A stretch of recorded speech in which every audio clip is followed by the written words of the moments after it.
Good morning. Today we're going to test electrical contactors.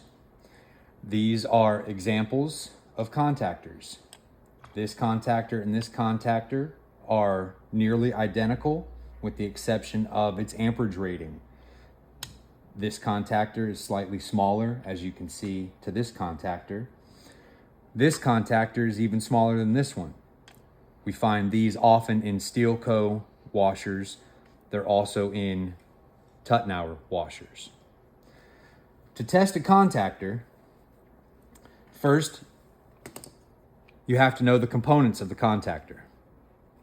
You have your incoming line voltage and your outgoing line voltage. L1, 2, and 3, T1, 2, and 3.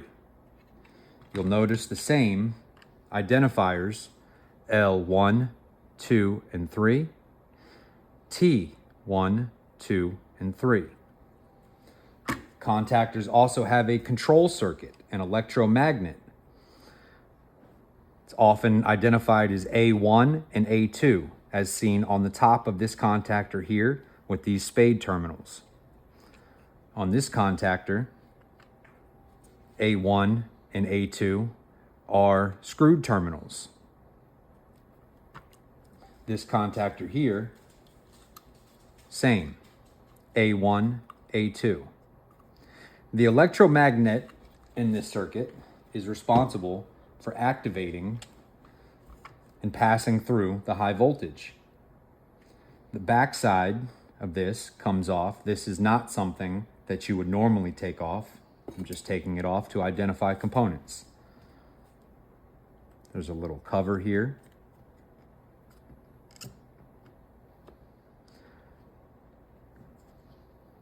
There's a metal magnet block. And then there's the electromagnet that comes out with the A1, A2 control circuit. The inside sits like this in this little groove. And this magnet sits like this. And when voltage is applied to A1 and A2, it causes the contactor to pull in. I'll show you on this one because this contactor is damaged. When voltage is applied to the control circuit, it causes that magnet to pull in.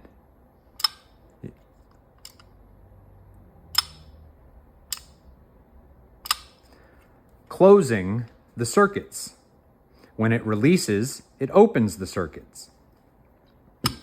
On this, it looks like this. Instead of this little box in the window here, you have this little tab here. O for off, I for on. That is activated, that is released. Closed, open. When testing a contactor, you should set your multimeter to ohms, either this setting or this setting. This setting makes the noise, as you'll see.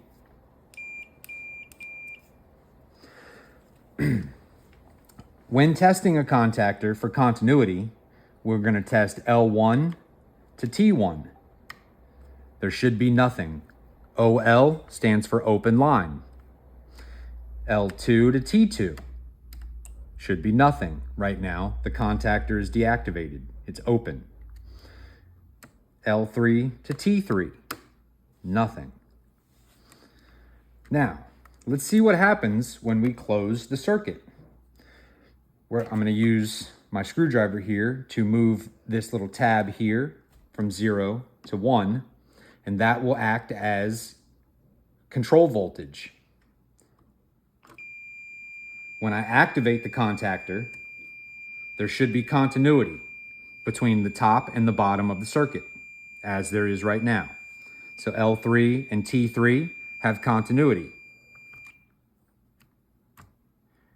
T2 and L2 have continuity.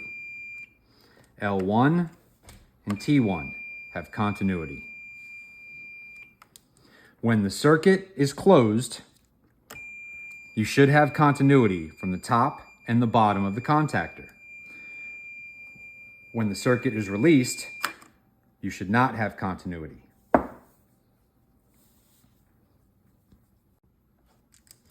Now we're going to test the high voltage. So we're going to set our multimeter to AC voltage. And when we're testing voltage, starting at the top of the contactor, the input, I like to test 1 to 2. And you'll notice we have no readings because we're not connected to any high voltage. This is just for demonstration purposes only.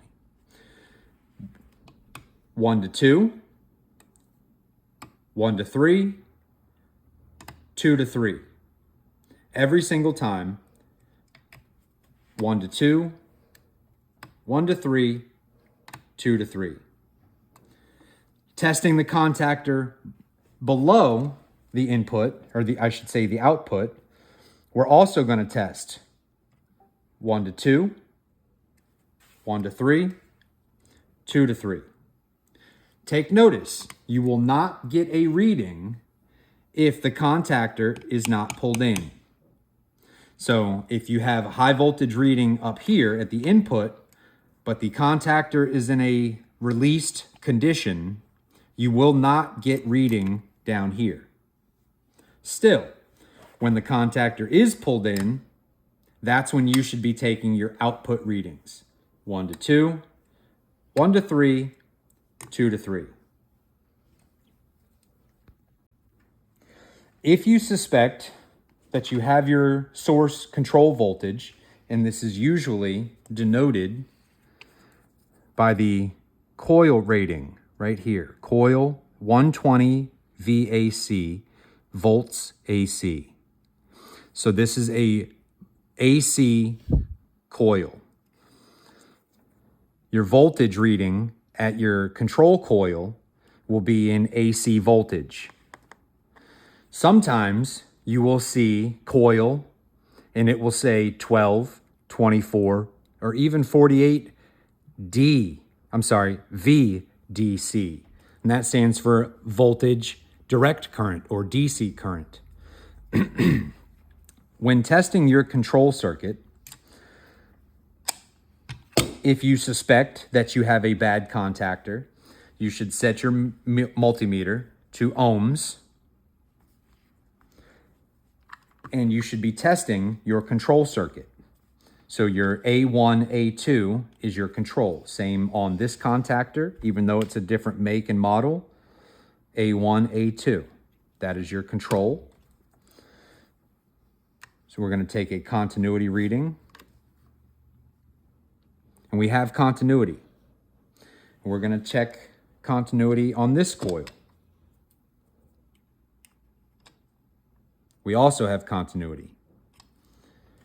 What we're checking for when we check at those terminals is this right here.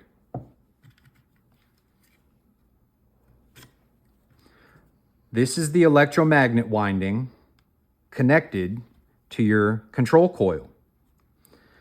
This, like that,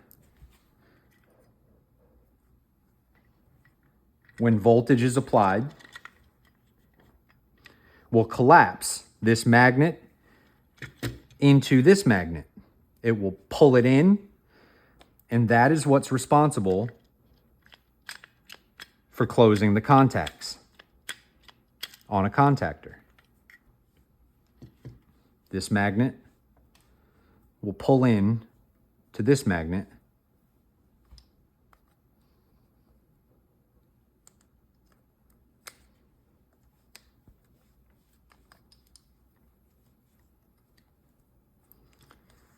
causing the contacts to close like that.